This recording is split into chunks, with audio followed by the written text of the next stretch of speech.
Dəyərli izləyicilər, Pancomi TV YouTube kanalına xoş gəlmisiniz.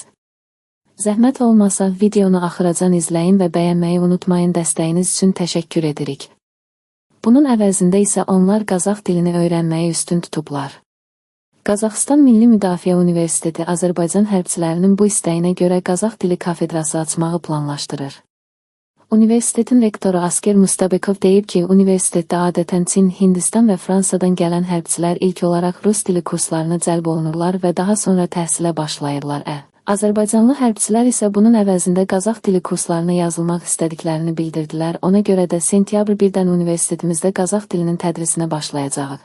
Asker Mustabekov əlavə edib, Milli Paralimpiya Komitəsi ilə Azərbaycan Karate Federasiyası arasında əməkdaşlıq haqqında memorandum imzalanıb.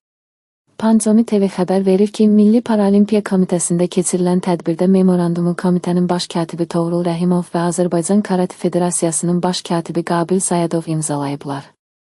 Memorandum parakarate idman növündə əlilliyi olan şəxslərin idman fəaliyyətinin dəstəklənməsi, bacarıqlarının artırılması və onların müvafiq istiqamətdəki digər ehtiyaclarının müəyyən edilərək dəstəklənməsi üçün birgə addımların atılması, parakaratenin təbliği istiqamətində münasibətlərini əhatə edir.